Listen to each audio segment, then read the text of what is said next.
Picture this. It's midnight, you're in bed, you've been scrolling on your phone for over an hour, and you can't even remember the last thing you watched. That, my friend, is brain rot. If you needed any more of a wake-up call, the average adult spends over 2.5 hours per day on social media alone. And so in this video, I want to talk about self-education, the best defense against brain rot. But first, if you're new here, hello and welcome. My name is Cooper, and I'm a recent college graduate documenting my journey as well as giving advice to you all here on this YouTube channel. So if that is something you are interested in, feel free to stick around. First off, I want to talk about what brain rot really is. In a nutshell, it is the gradual decline in focus, curiosity, and creativity from overconsumption of low-value content. Now, how does this surface in our lives?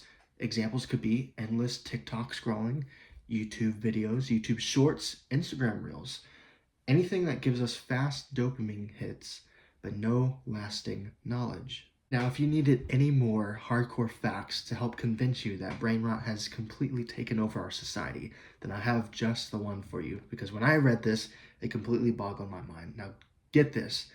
A Microsoft study done in 2015, mind you, found that the human attention span dropped to 8 seconds, which is shorter than a goldfish. Now, mind you, that study was done in 2015, and so you can only imagine what that same study would produce and churn out 10 years later in our year 2025. And add on top of that the fact and the rise in AI, which, as we've talked about previously on this channel, is definitely not contributing to the solution to our brain rot problem. Contrast this now with the power of self-education. Studies have shown that reading just 20 minutes a day improves vocabulary, comprehension, and memory retention. And furthermore, there was a study done by the World Economic Forum back in 2023 that found that people who engage in continuous learning earn 10 to 20% more throughout their careers.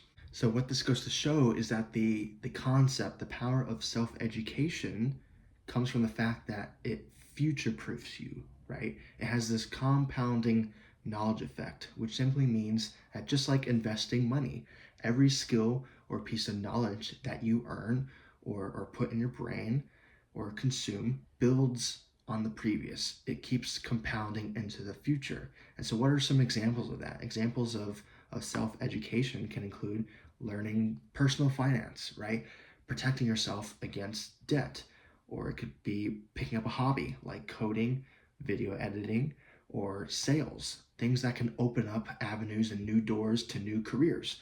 Or other hobbies, things like music, languages, chess, things that aren't necessarily pertaining to a career, but help develop soft skills like discipline and problem solving. Now, a common rebuttal to the things that I just said pertaining to self-education is the statement that, well, why focus on leveling up our self-education when we can just level up our primary education, the public school system? And the truth to that is that traditional education simply isn't enough anymore. There's a multitude of reasons. I think the primary one today is that schools today focus on memorization, not adaptability. And we could prove that with a study that was done back in 2016 by WEF that found that 65% of children entering primary school then will work jobs that don't exist yet. And so what does that show us? Is that the main takeaway is that relying on public school alone is like stopping your workout after the warm-up. You know, we're teaching kids skills, we're teaching them how to memorize, but we're not teaching them actually what employers are looking for or the skills necessary for the jobs of the future, jobs that we don't know and we have no way of knowing will exist, right? Employers now and will always look for things like creativity, problem solving, and adaptability, skills which are rarely taught in today's public school system. So how do we actually self-educate ourselves? What does that entail? And I think the key thing, as I've stated numerous times on this channel, is building systems, building a self-education system. What does that look like? Well, systems, to me, equals motivation. Systems enable us to hold ourselves accountable and to actually stay on our trajectory, right? You need structure for consistent growth. What are some key elements of that? Some examples can include books. Set a goal, easy goal to attain, 10 pages a day. Say you read 10 pages a day. What would that turn out to? Well, average 30 days a month, 300 pages. If the average book is around 300 pages, boom.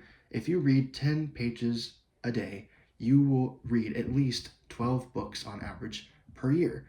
12 books, and imagine the variety of topics you can cover.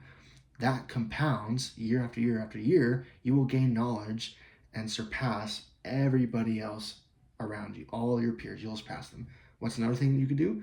Podcasts, audiobooks. If you're a big person into listening, which I am, learn on commutes, learn on workouts, find time to where you can multitask, where you don't necessarily have to sit down if you're doing something else, cooking, if you're alone, driving, finding time to listen to stuff to enhance your learning. Another thing is courses, platforms like Coursera, Skillshare, YouTube. YouTube is a free source. YouTube has billions and billions and billions of hours of content that you can search for. So why not? And the last one is mentorships and communities. Surround yourself with learners, with fellow self-educators. And another fact for you, people retain up to 90% of what they teach to others compared to 10% of what they read. And that is according to the learning pyramid model. So what this tells us is that it is not simply enough to consume from books, podcasts, courses, and other people in our mentorship or community. It's not simply enough to just consume.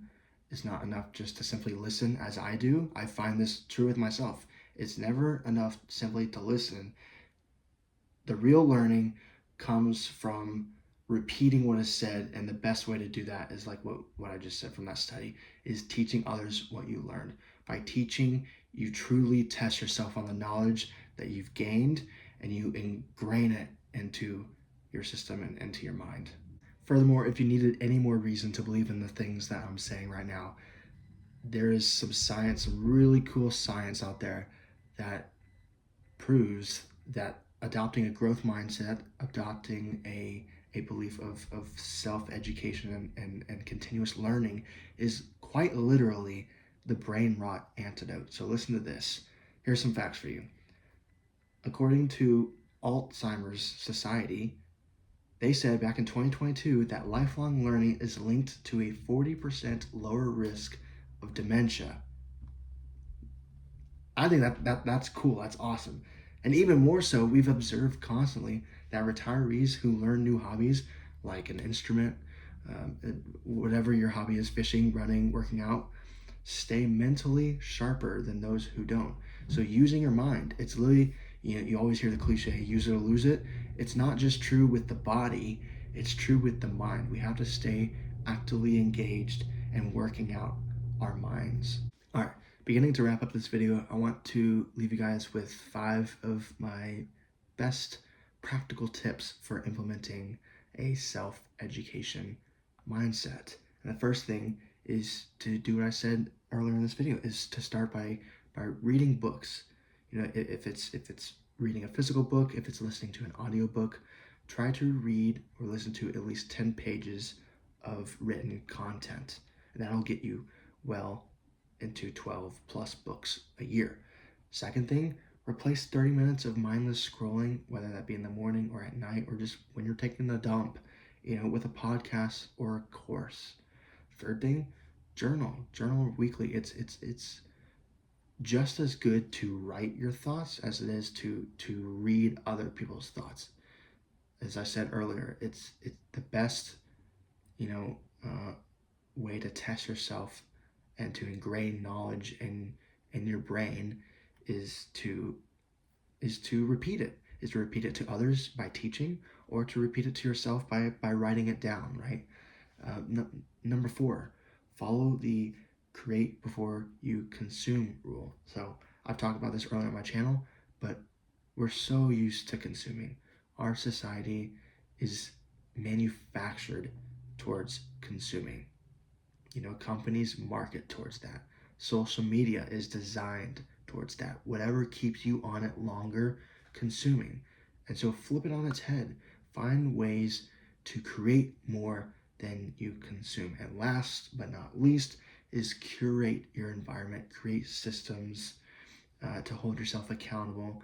Go through your social media, unfollow junk accounts, and subscribe to content that will actually enhance your learning. Because as I've said, not all of social media, not all of the internet is bad. There's good stuff out there. We just have to prioritize it. It's not as easy to find. It doesn't give us the same dopamine that brain rot does. But I promise you, it is way better for you.